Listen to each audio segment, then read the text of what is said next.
विद्यार्थी मित्रांनो, परीक्षा क्लासेसच्या YouTube चॅनलवर आपलं स्वागत आहे. 9वीच्या वर्गाचं हे माझं पहिलंच लेक्चर. यामध्ये आपण सुरुवात करणार मॅथ्सचा पार्ट 2. पार्ट 2 म्हणजेच काय, जॉमेट्रीचा भाग आहे त्यामध्ये सगळा. तर त्यातला पहिला जो चॅप्टर आहे तो आहे basic concepts in geometry. Geometry मध्ये असलेल्या बेसिक कन्सेप्ट. मग मी बेसिक कन्सेप्ट मध्येही आपल्याला काय दिलं आहे, तर त्यामध्ये दिलंय लाईन, त्यानंतर लाईनवर असलेले पॉइंट्स आणि त्या पॉइंटचे कोऑर्डिनेट्स. कोऑर्डिनेट्स म्हणजे निर्देशक, त्या पॉइंट्सला असलेले निर्देशक. मग साध्या सोप्या याच्यामध्ये समजून सांगतो काय आहे. तर समजा एक लाईन आहे आणि या लाईन मध्ये काही पॉइंट्स आहेत. समजा आपण घेऊ A B C D E F G. समजा हे पॉइंट्स आहे. तर याला साध्या जोड्याच्यात आपण 5वी 6वीला असताना जो भाग शिकलोय नंबर लाईनचा, त्या नंबर लाईनचा जो भाग आहे तोच घेऊ. 0 1 2 3 -1 -2 -3. बघ, तर यामध्ये कोऑर्डिनेट्स कशाला बनणार, पॉइंटचा कोऑर्डिनेट. समजा C हा पॉइंट आपल्याला या लाईन वरती आहे, तर या C पॉइंटचा कोऑर्डिनेट आहे 2. त्याच पद्धतीने A पॉइंटचा कोऑर्डिनेट आहे 0 आणि F पॉइंटचा कोऑर्डिनेट आहे -2. मग या पद्धतीने एक कोऑर्डिनेट्स आपण ओळखणार. मग यामध्ये ही नंबर लाईन जेव्हा 6वीला आपण शिकलो त्यावेळेला त्या नंबर लाईन मध्ये एक गोष्ट सांगितली होती, ती पुन्हा एकदा रिपीट करतो की या नंबर लाईन वरती जर आपल्याला मोठा नंबर शोधायचा आहे, लार्जर नंबर आपल्याला काढायचा आहे, तर आपण काय करणार, राईट साइडचा जो नंबर आहे तो ही राईट साइडचा जो नंबर असेल तो नंबर लेफ्ट साइडच्या नंबर पेक्षा लार्जर असणार, मोठा असणार. सरळ सरळ. मग जर समजा आपण A चा कोऑर्डिनेट 0 घेतला, तर या नंबर लाईन वरती 0 मोठा असेल की -3, तर 0 मोठा असेल कारण तो राईट साइडला आहे. -1 मोठा की -2, -1 मोठा असणार कारण तो राईट साइडला आहे. 3 मोठा असणार की -1 मोठा असणार, 3 मोठा असणार. लक्षात ठेवा, उजव्या बाजूला असलेला राईट साइडला असलेला नंबर हा लेफ्ट साइडच्या नंबर पेक्षा मोठा असणार. मग याचा आपल्याला या चॅप्टर मध्ये वापर कसा होता, साध्या सोप्या याच्यात समजून घेऊ आपण. आपल्याला डिस्टन्स काढायचा आहे. मग डिस्टन्स काढताना काय करतो आपण, मोठ्या नंबर मधनं लार्जर नंबर, मोठ्या नंबर मधनं छोटा नंबर आपण लेस करणार. त्यावेळेला 2 पॉइंट मधला आपल्याला डिस्टन्स काढायचा. मग आपल्याला जर समजा B आणि G पॉइंट मधला डिस्टन्स काढायचा, distance between B and G, B आणि G मधला जर आपल्याला डिस्टन्स काढायचा असेल, तर मोठा नंबर कोणता असेल, B चा मोठा नंबर आहे आणि त्यामधनं काय करायचा, छोटा नंबर लेस करायचा. लेस करायचा कोणता, छोटा नंबर आहे -3. मग अशा वेळेला काय होईल, 1 या मायनस मुळे आतलं चिन्ह बदलेल, काय होईल +3 आणि काय आन्सर येईल 4. हा झाला B आणि G मधला डिस्टन्स. या पद्धतीने आपण पहिला प्रश्न प्रॅक्टिस सेट नंबर 2.1 मधला पहिला प्रश्न या पद्धतीने आपण सॉल्व्ह करू शकतो. एकदम सोपा प्रश्न आहे. आपण सुरुवात करू प्रॅक्टिस सेट नंबर 1.1 ला. प्रॅक्टिस सेट नंबर 1.1 मध्ये question number first. Question number first मध्ये आपल्याला काही सब क्वेश्चन दिलेली आहेत. तर आपला काही 25% सिलेबस कमी झालाय या महामारीच्या काळामध्ये. शाळा सुरू व्हायला उशीर झाला, त्या कारणाने 25% सिलेबस कमी केलाय. त्यातला क्वेश्चन नंबर फर्स्ट मध्ये आपले सब क्वेश्चन्स आहे 8. त्यामध्ये 6, 7 आणि 8 हे 3 प्रश्न कॅन्सल झाले. त्यातले 5 प्रश्न आपल्याला आहेत. तर आपल्याला त्या प्रश्नामध्ये काय दिलंय, find the distance with the help of number line given below. खाली दिलेल्या नंबर लाईनचा वापर करून आपल्याला डिस्टन्स शोधायचे आहे. तर नंबर लाईन आपल्याला अशी दिली आहे पहा. एक नंबर लाईन दिली आहे आणि त्या नंबर लाईन वरती कोऑर्डिनेट्स 0 चा O दिलाय, त्यानंतर ABCD A B C D आणि E पर्यंत ते दिलेलं आहे.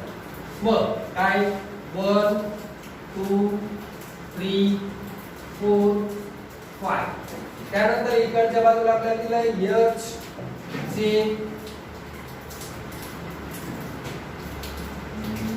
K आणि PQ PQ याचा असेल -1 -2 -3 -4 -5 अशी आपल्याला एक नंबर लाईन दिली आहे आणि आपल्याला त्यातला पहिला सब क्वेश्चन विचारला आहे. पहिला काय डिस्टन्स बिटवीन B आणि E distance between B and E. मग काय याचे कोऑर्डिनेट्स घ्यायचे coordinates of B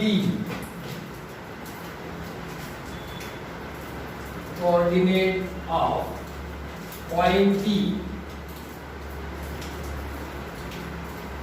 point P is equal to B चा कोऑर्डिनेट काय 2 आणि coordinate of point E coordinate of point E चा काय कोऑर्डिनेट आहे 5. मग आपण काय केलं होतं जो नंबर मोठा असेल त्यातनं छोटा लेस करायचा. मग 5 इज ग्रेटर दॅन 2 म्हणजेच distance between B and E is equals to काय असेल 5 minus 2 म्हणजेच काय होईल therefore distance between B and E is equals to 3. ठीक आहे या पद्धतीने आपण 5 चे 5 ही प्रश्न सॉल्व करू शकतो. वाटल्यास तुम्हाला अजून एक प्रश्न यातला तिसरा सॉल्व करून दाखवतो. तिसऱ्या याच्यात काय विचारलंय आपल्याला तिसऱ्या याच्यामध्ये सांगितलं distance between P and C distance between P and C P आणि C मधला डिस्टन्स आपल्याला काढायचा. P चा कोऑर्डिनेट्स आहे -4 आणि C चा 3. मग येणार काय coordinates of P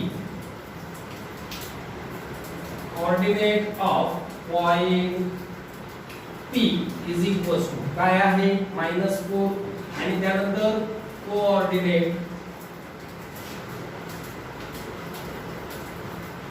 of point C is equals to 3. मग या दोघांच्या कोऑर्डिनेट मध्ये मोठा कोणता 3 is greater than -4. Therefore distance between P and C is equals to मोठा कोणता 3 लेस करायचा कोणता छोटा वाला -4. मग काय होईल therefore distance between P and C is equals to 3 plus 4 minus मुळे आतलं चिन्ह बदललं. मग काय झालं distance between P and C is equal to 7. ठीक आहे या पद्धतीने तुम्ही राहिलेले आता 2 तर सॉल्व करून दिले तिथं. या पद्धतीने राहिलेले 3 प्रश्न म्हणजे पहिले 5च आपल्याला प्रश्न क्रमांक पहिल्यातले सोडवायचे आहेत. त्यापैकी 2 सोडून दिले 3 तुम्हाला सॉल्व करायचे. ठीक आहे त्यानंतर प्रश्न क्रमांक 2 कडे आपण वळू. ठीक आहे चला प्रश्न क्रमांक 2 मध्ये आपल्याला काय सांगितलंय if coordinates of A is x and that of B is y find distance between AB. A आणि B मधलं डिस्टन्स आपल्याला काढायचं आहे. याच्यातही सब क्वेश्चन्स आहेत आपल्याला जवळजवळ 6 सब क्वेश्चन्स आहेत आणि 6 पैकी शेवटचे 2 म्हणजे 5वा आणि 6वा कॅन्सल झालाय. आपल्याला फक्त पहिले 4 सॉल्व करायचे. मग यामध्ये काय दिलं त्यांनी सब क्वेश्चन्स मध्ये पहिला सब क्वेश्चन जो आहे त्यामध्ये दिलाय x इज इक्वल टू 1 आणि y इज इक्वल टू 7 असं दिलंय. मग आपल्याला प्रश्नामध्ये काय सांगितलं a पॉइंट a काय आहे x आणि पॉइंट b जो आहे तो y. मग coordinates of point a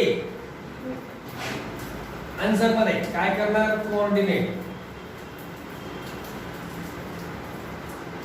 coordinate of point A x is equals to किती आहे 1 आणि coordinate of point B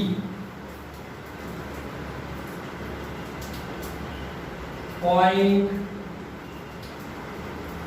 B y is equals to किती दिलाय 7. मग आता यामध्ये मोठा कोणता 7 is greater than 1 म्हणजे काय होईल therefore distance between A and B is equals to 7 minus 1. सरळ सरळ मग काय झाला distance between A and B is equals to 6. हा एक प्रश्न झाला. सेम याच पद्धतीनं हा काही वेगळा नाही, क्वेश्चन नंबर फर्स्ट सारखाच आहे, फक्त थोडासा यामध्ये एक्स आणि वाय आपल्याला दिलंय आणि ए बी चे पॉइंट त्यांना वापरायचं आहे. बरं, या पद्धतीनं तुम्ही प्रश्न क्रमांक पहिला आणि दुसरा सॉल्व्ह करू शकता. हे प्रश्न सॉल्व्ह करायचे आणि सॉल्व्ह केलेले उत्तर जे आहेत तुम्ही जे लिहिणार आहेत ते लिहून फोटो काढून व्हॉट्सअप ग्रुपवर सेंड करायचे. ठीक आहे, चला आजच्या दिवशी एवढंच. पुढचे प्रश्न आपण पुढच्या लेक्चर मध्ये पाहू.